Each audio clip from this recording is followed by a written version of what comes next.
Bismillah, alhamdulillah, wa salatu wa salam ala rasulullah wa ala alihi wa sahbihi ajma'in. Ashhadu an la ilaha illallah wa la sharika lah. Wa ashhadu Muhammadan abduhu wa rasuluhu ma ba'd. Assalamu alaikum. You still awake, huh? Okay. We didn't bore you to death yet, but we'll work on it, inshallah. My name is Yusuf. Can you say Yusuf? You say Yusuf. Yeah, very good. I wish you'd teach my wife. She keeps mispronouncing it. She calls me useless.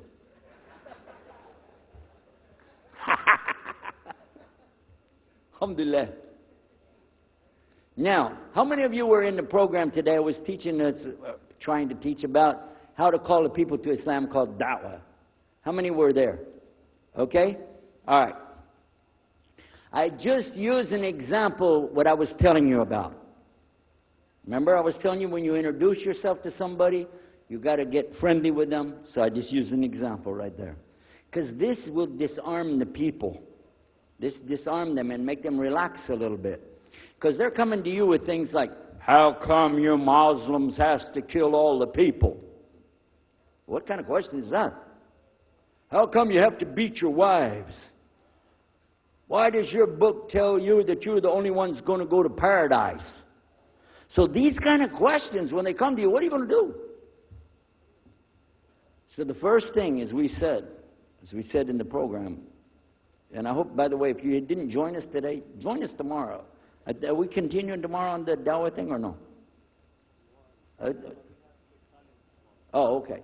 But when we're doing it, you look through the schedule. I'm not going to get into that, but just look through the schedule and join us for this whenever we're talking about the Dawah. Because part of giving Dawah is you. And if the people aren't buying it, they're not going to listen to what you got to say. So you got to soften them up a little bit. Got me? Okay, where are we?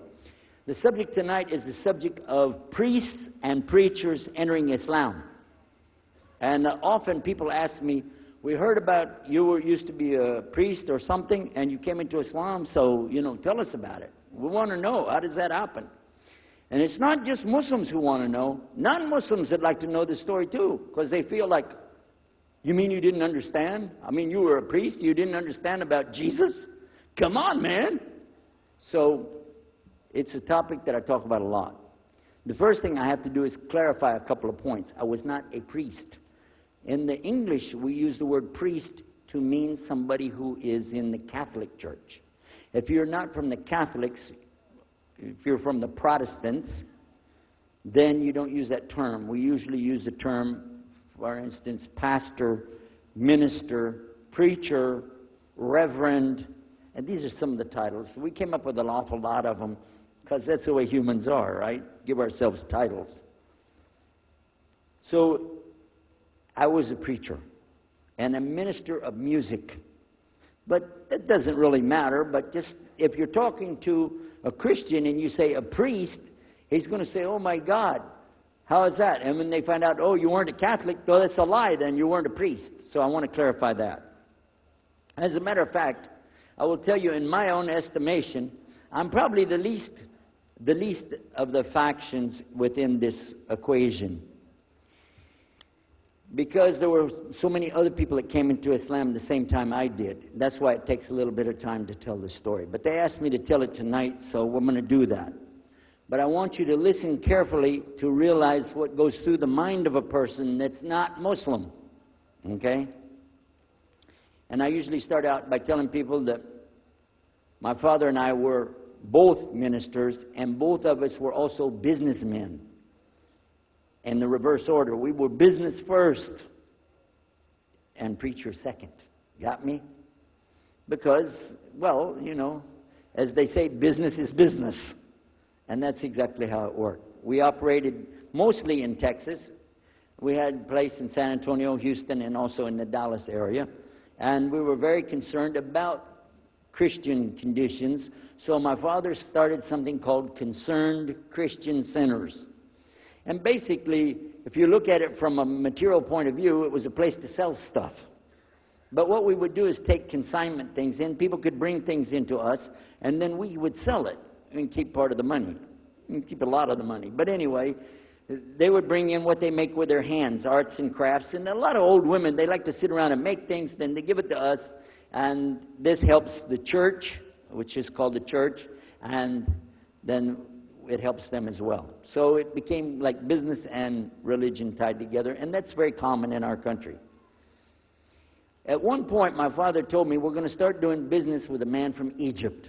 Well, I said, well, this is great. International. It sounds good. We can put this in our business card. We're international. He said, and this man is from Cairo, Egypt. And that's where, if you know, they have the Nile River. They have those big pyramids. They have the Sphinx, Abu Hul. You know, they got everything. I'm saying, oh, this is good. He said, and he's a Muslim. I'll never forget it. I've told the story many times, but it's just like it happened yesterday.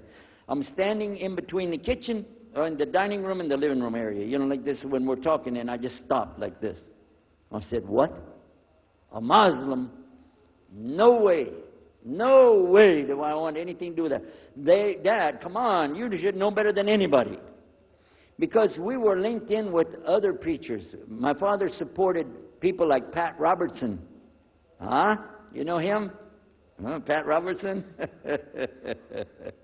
And Oral Roberts. He's not very popular anymore, but he used to be real strong. And his ministry up in Tucson, Tulsa, Oklahoma. In addition to that, people like Benny Hinn. I don't know if you heard of Benny Hinn. He's coming over this way, so look out. And there's many of them.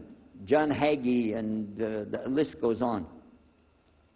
Jerry Falwell, Jimmy Swaggart. Some of the names, maybe you heard those before. We know these people. We know all about them. All about them. Okay? So at one point, here I am standing there talking to my father about a Muslim. These are the enemies of God. This is what we've been taught. These same people, I just mentioned their names, in their preaching on the television and so on, this is what they teach. Muslims are no good. Now it just became Muslims are terrorists. But back then, you know, we didn't reach that level yet. We were still just kidnappers, hijackers, you know.